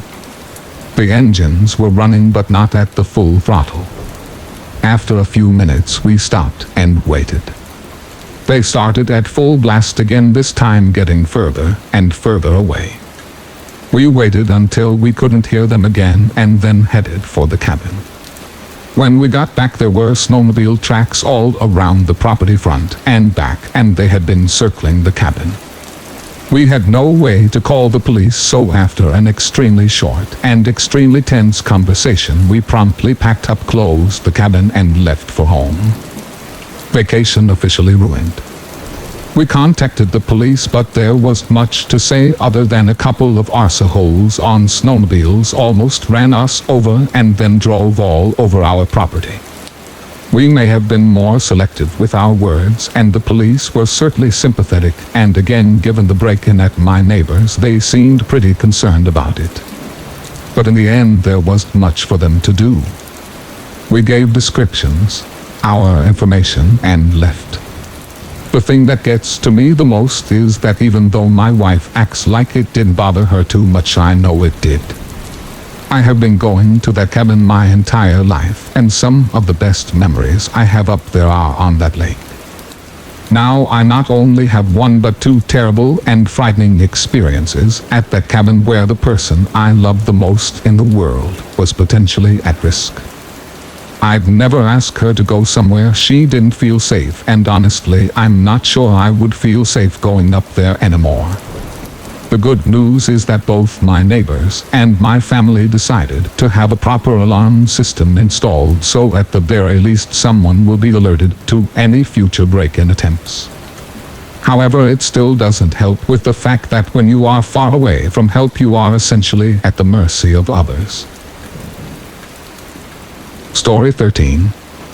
June, my partner Johnny, comes upstairs and finds it's cute how I'm checking him out on OkCupid. I'm confused as I haven't logged in lately, like in months. How could I have been looking at his account on OkCupid? So I log in and check it out. There's a list of 7 or so people that have also been checked out from my account. Today alone Johnny is included, and also someone I work with. Well, that's embarrassing. Nope, wasn't me. So it's time to change my password. The next day at work I was sure to bring it up and laugh about the fact that my OkCupid account was hacked to the person who was last in my views list. I didn't want this person thinking that I'm actually looked at his account. We work too closely together, and I already get the impression that he may see me more than just his boss. It always pleased him that his luggage tags printed his middle name and first initials as Christ T. This is not the type of person who should see his own name written out like he's God's gift to earth. I'll refer to him as Chris. Chris just laughed off the OkCupid hacking comment I made. I found it strange. He had no questions or comments on the subject. Most people will at least ask if you've changed your password, but nothing from Chris. So I brushed off the situation, and a few days later I was out of office for work. Johnny messages me saying that it happened again, that I checked him out on OkCupid. No, I didn't, but I changed my password again. Now it's July. It's a weekend. I'm having a lazy morning in bed with Johnny, and I get a Facebook notification. Your account has been logged in from a new location. The IP address points to Chris' hometown. My heart's racing. What the hell is going on? I take care of the Facebook password and screenshotted the notification. Later that night I get a text from Chris. Happy 4th boss. I assume he's drunk. I'm worried about being caught having his access to my Facebook revoked so quickly. No, it can't be him doing this. It's just a coincidence, right? Johnny is convinced it's Chris, but that means someone I work with on a very small team is targeting me. This will make work nearly impossible. I can't talk to anyone at work about this. I'll have no way to run my departments. This situation will get minimalized. Chris drank a lot. I'd seen it at work events or when we just traveled, just the two of us. He often got out of hand, but everyone just brushed it off. He's young. It was funny. We've all had those nights. But as long as you can show up at work the next day, it's fine. I brought it up with him once. Hey Chris, you need to be more cautious about the way you drink at work events. And then he didn't speak to me for 3 days. I offended him. I told him he's not allowed to have fun at work events. He told me when he finally snapped. And I recoiled. He's 3 times my size, and we're in a secluded space at work. One time whilst traveling with just the two of us, I got very sick. I told him I wouldn't make it for our dinner, so Chris offered to pick something up from a nearby store. He knocked on my room door and handed me the water he got me. He tried to make some more talk as I thanked him and indicated that I was going to lie down. It was apparent by his stance in my hotel room doorway that he wished to come in. He moved an inch closer, and I said goodnight, shut my door, and locked every lock I could. It wasn't the only time that he made me feel uncomfortable. I hadn't noticed any other accounts being hacked for a while. I was cautioned around Chris, even disassociated when I could. I avoided work outings if he was going, and I would just back out of lunch plans that he decided to go to once he knew I was going. But we often had to work very closely. We were a team after all, and I couldn't do my job without him and him without me.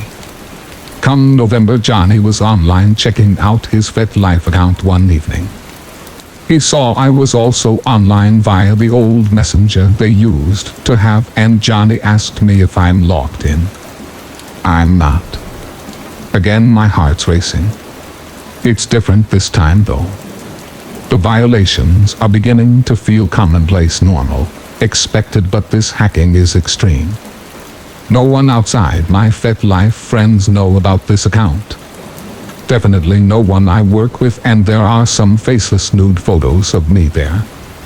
I reached out to FetLife. They gave me the IP address of the last login. It's the same as the Facebook hack. Shit. I can't avoid this anymore. I can't just pretend it's just coincidences. But I need proof it's Chris. All I have is an IP address and an intuition. I can't take that to HR. The police, maybe. Will they help? Or will it make matters worse if they need to contact my employer? I start looking into the login history of any account that tracks it. My bank account. Why is there an iPhone logged into it daily? I don't have an iPhone. But Chris does. Shit. This is real. This is happening. So I call the bank when I'm at work.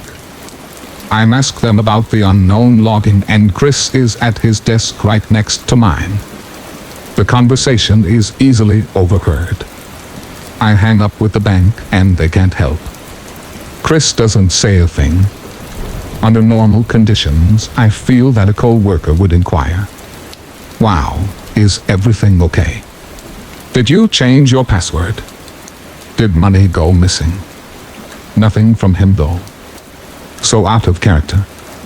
He's always interested in my personal life. But at this moment he chooses to remain silent. The next weekend, I wake up to a phone call. The caller is calling from my phone number. My heart skips a beat, but I answer. No one responds. I just hear breathing. I'm losing my sanity. I've spent weeks, months researching IP addresses and how I might be able to use the information I have. I've lost sleep. I can't focus at work. Johnny is worried about me and my safety, and so am I. But what do I do? Johnny suggests we go to the police. I don't want to, but I'm at a dead end. The officer is kinder and more receptive to the situation than I expected. This serves as a reminder to me that this is a big deal. I shouldn't minimize it in my own thoughts. She takes the report. Every detail. And they will use the IP to subpoena the ISP. Weeks go by. The officer on my case claims there's no crimes. The ISP records were never obtained. December comes along. My work email keeps doing this strange thing. Messages I've read keep being marked as unread. Weird. Is it him or just multiple devices I use to check it on? I don't know. I can't tell. The server doesn't keep a login history. That I can see at least. Should I talk to IT? I know them well. They will help. But that will make the situation real and known at work. No, not yet. I can't bring myself to do it. I can't do this anymore though. My heart is constantly racing. The slightest noise sends me into a panic. I get a security camera from my front door. I'm worried a little bit less when I hear the door slam from the wind, or when the dog barks at someone they hear. I'm becoming comfortable living in fear, as much as it is impacting my health. At least I have the pepper spray that John got me, and I carry it whenever I'm outside. Chris and I have shared accounts that we use for work. Maybe I can get an IP address from that. If it matches that, there's some proof, right? What if I send him an IP tracker? I've learned you can place an invisible pixel in an email, and it will send you the IP address of where it was read. All I have of Chris is his work email and Gmail. I test both on myself first, of course. I can't take the risk of him figuring out what I'm doing to him. And damn it, our work emails block it, and Gmail routes it to their HQ. Another dead end. More hours, days, and weeks pass. I've called private investigators, and they're impressed. I've tried the tactics they already have at their disposal. I feel confident that I'm doing all I can, but more lost that the professionals can't help. 3 months later in February, it's my last attempt. It's a week before I have a 7-day out-of-country trip with Chris. It's on a large group this time, but I'll still be working very close with him. Too close. I send Chris an email with a shortened link that will track an IP address from where it was clicked from. I've tested this, and it seems to work. But I'm shaking. What if it tips him off? What if he knows I'm onto him, and he attacks me at work? What do I send him to get him to click? I find a local event that this particular breed of neckbeard would be interested. Hey, Chris.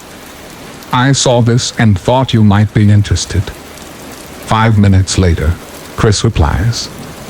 Pure panic. No excitement. Maybe a mix of both sets in. I don't care what he replies. I check the IP tracker. I got a hit. I'm shaking. I can barely type or hold my phone. It's the same IP address as the Facebook and FetLife hack I got. I have the proof I need. It's Chris who's been stalking me via my accounts. My intuition was right. As much as I didn't want it to, they confirmed that it was him. There's relief. A weight has been removed. But then it sets back. What do I do now? Go to HR. Back to the police. We've got this trip coming up. My team needs to be there when I do the job. I'll wait till I get back. It's not that bad. I'm used to living like this now. Johnny thinks I'm insane for considering it. He's right. I am. I've lost touch with reality. This situation has me unable to determine what levels of uncomfortable one can and should live with. All night, I debate the decision I've made. I won't wait. I'll do it now. I text my boss Jay the next day, asking him to meet me for lunch on Sunday. I need to speak with you away from the office. This is not a normal request. We're close at work, but this is bizarre to him. He tells me I'm scaring him, and I wish that I can tell him not to worry. The following day, we meet for lunch. I'm so nervous I could vomit. This is it. This makes it all real now. And I tell him everything. I'm worried that he may minimalize the issue. Chris is just a kid. He didn't mean anything. I'll talk to him tomorrow. These are my worries. And after I finish speaking, Jay is at a loss for words. We have a plan in place to take this to HR tomorrow. And he is already helping me find someone to replace Chris on our work trip. Again, I'm relieved and nervous at the same time. Shit is going down tomorrow. 7 months of living in fear. And finally, I can see an end. Then comes Monday. My pepper spray is in my pocket. I picked a work outfit that would conceal it today. Jay calls me. Asks me for a question. I don't remember what, but I take it as an invitation to go into his office. Anything to get away from the person I know, without a doubt, has been hacking and stalking me. Jay wasn't expecting me, but understood. The department head is in his office. Jay is about to inform him of my situation. Having my story told by a third party was surreal. I filled in the details where needed and gave them a folder of evidence, which I had collected to take to HR. Screenshots, IP addresses, written accounts of the timelines up to this point, the emails from Chris confirming his involvement, and the IP from the IP tracker. The day is a haze. I was at HR office at least twice, saw the police drive through the campus, and had to fight my way with the HR director. He didn't feel that I had enough evidence to prove the email I sent to Chris' Gmail was actually the Chris that worked here. I dug through my work email. Bam.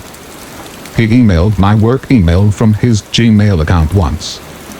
Enough evidence for our non-believers. Hours go by. It's almost 3 p.m., and I don't know what's going on. If I keep leaving my desk, Chris will know something's up. I can't call HR and ask. He'll hear the conversation. Chris walks over to me. "Oh shit," he says. He's shoving his work phone in my face, too close for comfort. He got an invite to go to HR for 4 p.m. I'm screaming inside. No one else is around. If he's going to do something to me, now is the time. That notice is the forewarning of being fired. That's how they do it at my job. I manage to look concerned and tell him, "I'll let you know if I get one." Insinuating maybe our team is being let go, not just you. He walks away, no idea where to. I sit at my desk, shaking in fear. I don't know when he will return. How could HR betray me like this? They know the situation.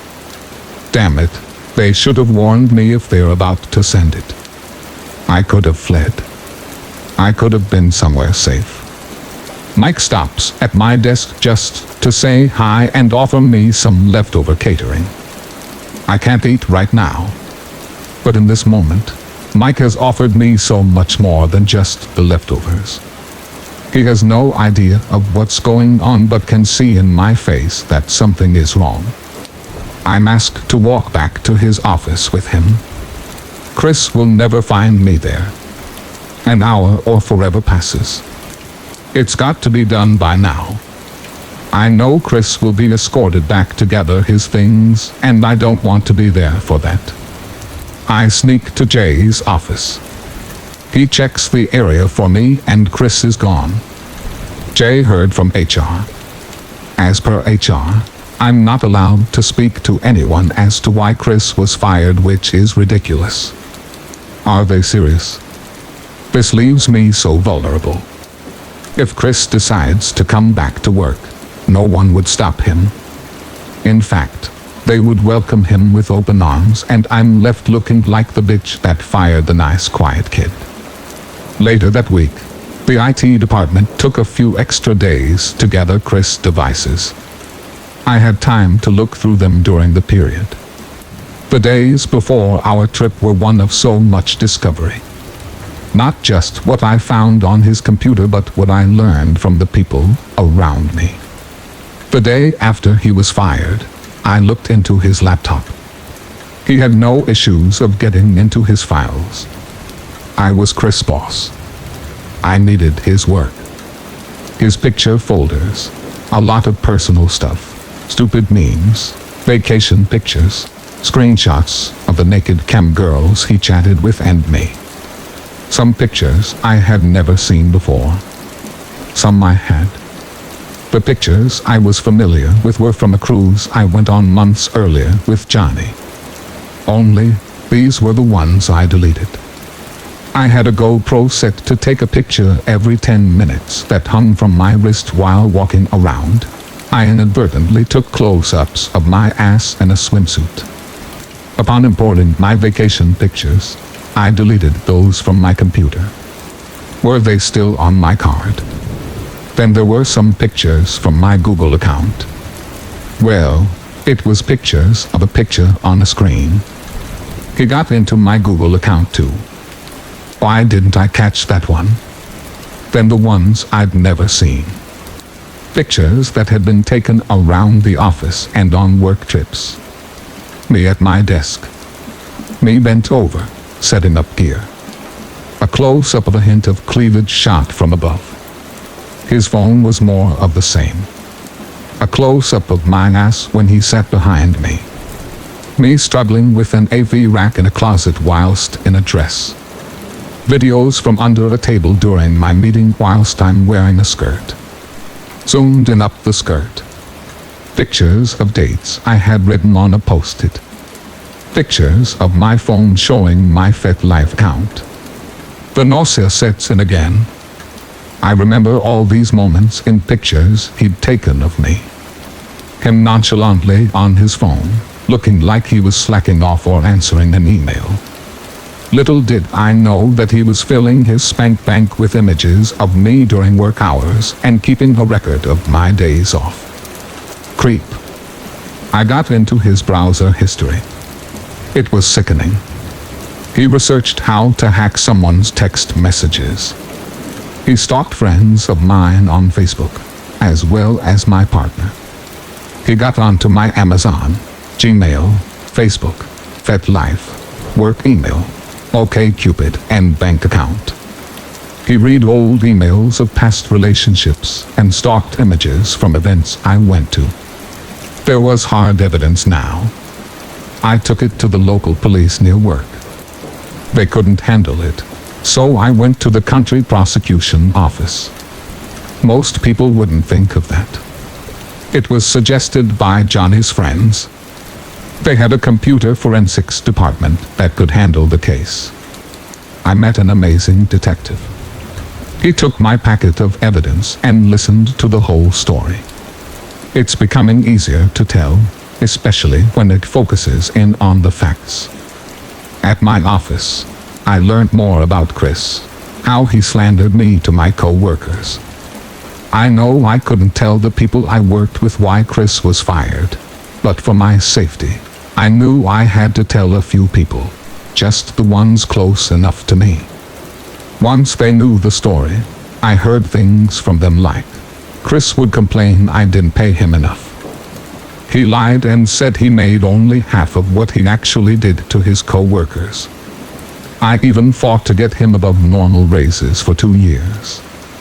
He lied and said I would withhold work from him, and they usually responded to him by telling him to talk to my boss or HR. Obviously he never did. You can't take lies to HR nor directors. He spread lies around the office, coercing co-workers to take his side. When I was aware that there were sides to be had from these people, I learned more about the obsession Chris had with me. He craved to have power over me. He showed them my FetLife profile. He bragged about how compatible we are on OkCupid. He even spoke about being obsessed with my partner. He told them that he tried to catfish me. I couldn't blame them though. Chris laid the groundwork and a bit of gaslight on them. To them, I was a bad person, and Chris was their friend. Chris was really good at playing the victim, and was never able to take any self-responsibility. 9 months went by. I followed up with the detective often. It took a good while to subpoena his evidence from my company, then run forensics. And in early September I got a call from the detective. They arrested Chris. They showed up early one morning at his home, where he still lived with his parents, and he admitted to everything. He took the card from the GoPro and recovered the images. He got my password once, when I was walking away from my computer, and he went through my phone when it was left at my desk. I would have loved to have been a fly on the wall. The shock to his family, of the type of person who he actually is. Him, cowering whilst in handcuffs, face to face with what he'd done. No hiding behind a computer screen anymore. I was on vacation when that happened. I remember thinking, it's not long now till everyone at work knows. He's got a court date set. By then it's public record. I can't help if people know after that point. I didn't have to wait that long though. Later that day, co-workers started sending me a link. Hey, didn't you used to work with this guy? What a creep. The link was to a county prosecutor's PR page announcing Chris' arrest, mugshot and all. I came back to work and was able to have the truth come out. It was liberating. It took another 9 months for his final court date. I worked with prosecutors during that time to determine how I wanted to proceed. I opted for a probation period instead of going through a trial and fighting for jail time. Whilst Chris deserves the jail time, he wasn't worth my time nor effort. And a trial offered him a slim chance of getting off scot-free. Also, this way he would get some much-needed counseling.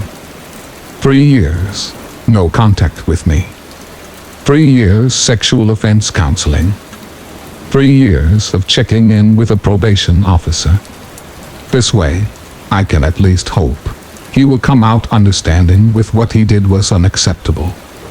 And fingers crossed, he will never do it again to a living human being. I know there was no chance of rehab in jail. During the hearing, I was nervous. I didn't want to see Chris, but I knew whatever I was feeling, he was feeling 1,000 times worse. I didn't have to go, but I knew I would regret it if I didn't.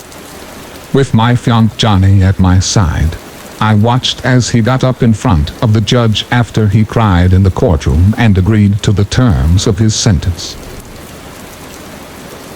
Story 14. When I was younger, my mom moved our family to northern Minnesota. The upstairs had my room, my brother's room, and the guest room, which was where the attic was, and my mom's room was in the basement. The kitchen and main living room were on the upper level. The hallway where our rooms were led to a bathroom in the kitchen. Now I have to say that the guest room always freaked me out. When I would open the door in the morning, I would see it and have to walk past it. It had a really bad vibe coming from it, and it made my stomach churn just looking at that door. The feeling got even worse once you were inside. It was always colder walking by that room, and when you went in, it was even colder than that. Almost every night, I would hear footsteps in the attic. It was a small attic, so no one could really fit inside it. A month or so after we moved in, we took a peek up there and found a flashlight and some other tools. They were in the back corner, so you'd have to crouch and walk to get them. So months go by, and every night there were footsteps pacing back and forth. My brother heard them as well, but he didn't seem to mind them as much as I did. Skip forward a few years, and I'm 16, and the footsteps still happen. One night, I was lying on my bed petting the cat. It was around 2:30 a.m. My lights were on and my bedroom door was open, and I began to hear the footsteps, this time coming from the kitchen. The footsteps then began to sound like they were running back and forth around the kitchen and into the living room, all the way to the front door where it would hit the handle. I'm frozen in bed holding my cat, the footsteps continuing to go to the front door, and when it sounded like the handle was hit, I bolted up, slammed my door shut, and locked it. I think I angered whatever it was, because it ran to the kitchen, down my hallway, and straight to my door. Something began to pull on my door. The handle was being pulled aggressively, and after a while, it sounded like the door was being ripped from its hinges. It ended up making a crack in the door itself near the handle. The thing ran back into the kitchen, then back down the hallway, once again pulling at my door. It began heading back to the kitchen, but something extremely weird happened too. I heard another sound, like a dog. We only had one dog at the time, and he was in my brother's room with him. After about 3 minutes of the dog's paws clicking on the kitchen floor, everything went quiet. It was definitely creepy, but mostly bizarre. Skip forward half a year, and I was friends with a girl who was a few years older than me. She was 20 at the time, and I was 17. We'll call her A. And I went out and bought a Ouija board. Dumb, I know. During the night, I would sneak out of my house, and we'd go to very old churches, graveyards, and parks, trying to contact spirits. At one point, we had the planchette in the glove compartment, and the board was in the trunk. We just got to the church we were going to, grabbed the board, but we forgot the planchette. Yet upon looking in the glove compartment, it was no longer there. We'd used it at the cemetery last, but now it was gone. We checked everywhere, only to find it 20 minutes later in the cup holders, which we had checked a dozen times since then. We brushed this off and did our session at the church as usual. After nothing seemed to happen, we got up to leave, but something sliced up A's arm. She wailed out in pain, and I could see a long, straight cut going up her bicep. We ran out of that church. We went back to my house, where she'd brought the board and planchette in, and we locked them away in separate spots. By 2 a.m., we had long gone to bed. I was on the floor, and she was on my bed. The door was closed and locked. I was having trouble falling asleep, though. By the time 3 a.m. rolled around, I was still awake. The footsteps in the kitchen started up again. I paused my show and began to listen. Then the door starts shaking again, the handle going crazy like last time. It's so loud that it wakes up A. She stares at the door with me and begins to cry. Being on the floor, I had an idea. I want to see if I can see the thing doing this, so I lay my head on the floor, flat and sideways, trying to peer under the door crack. But there's no one there. Of course there's no one there.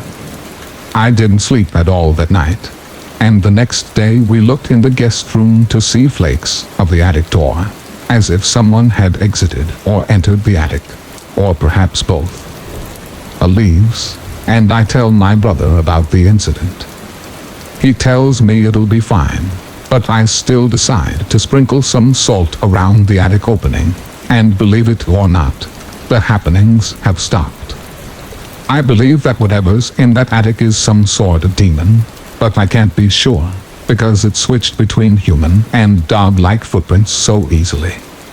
Whatever it is, it's not human, and it's not of this world. Story 15. This happened when I was 10 years old, before my mother passed away.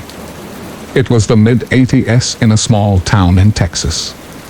I was allowed to play outside in the summer until Mom turned on the porch light, which was usually every night between 8 or 9 p.m. Basically, if I stayed out until I couldn't see anymore, then there would be hell to pay. Now, I'd never known a dog that I couldn't pet, even the ones my older brother was scared of. I could always just walk up to them. They seemed to like me, even the strays and scamps about town. One day, I was out playing in the yard, watching the fireflies and playing in the little sandbox I had, when I suddenly heard a strange sounding bark outside my fence. It was a deep bark from what I thought would be a very big dog. I looked away from the glowing fireflies, wanting to see this friendly dog. I was always up to meet a new furry friend. What I saw instead was a shadow of a massive dog outside our chain-link gate. It seemed to be fluffy and far blacker than even the night around it. The dog's head was down, so I could not see its eyes at that time.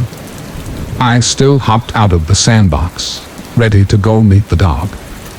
I began walking towards the gate as the black dog stood there, then opened it, when out of nowhere, my dog Bambi, who was a mid-sized mixed-breed dog, came out of nowhere, snarling up a storm and getting between me and this other dog. Bambi has only acted like this one other time, dealing with a very angry man, but that's another story. As soon as Bambi showed up, the dog raised its huge head, growling a low guttural growl that I could feel as much as hear. I could now see two glowing red eyes like flames looking at me. It was then that I was finally scared of this thing that was obviously not a normal dog. I was so scared that I couldn't move. My dog snarled still, letting out a big, loud bark. My mother heard this and knew it was unlike Bambi to act that way. She ran out the front door and was behind me before I knew it. She also saw the black thing in front of me and saw Bambi between us trying to protect me. I've never seen an expression on someone's face so terrified and angry at the same time. She grabbed me and began to yell out a random prayer. Then she grabbed Bambi by the collar and began to pull us back to the house. But that shadowy dog bit her leg, leaving a big gash which would then permanently scar. There was a trail of my mother's blood leading all the way back to the house. But that shadowy dog, it wouldn't go past the gate, as if there was a border there that we could not see. After getting us inside, my mother quickly tended to the bleeding, cleaning the wound and praying faster than ever. Then she did something that confused me at the time, because I'd never seen it before. She began to sprinkle little lines of salt around every entryway and window. That night, I didn't sleep very well, and instead sat up with my dog in bed, waiting for daylight to break. From that day on, Bambi would never leave my side, except on days I had to go to school. I think Bambi saved my life. I think if she hadn't been there, that shadowy dog would have gotten to me. After this experience, Mom got me an old small silver cross that I wear to this day. I definitely believe that dog was a hellhound, but why it wanted to attack me, I may never know. Thank you for listening and I wish you good health. Don't forget to subscribe to the channel to support us. Thank you very much.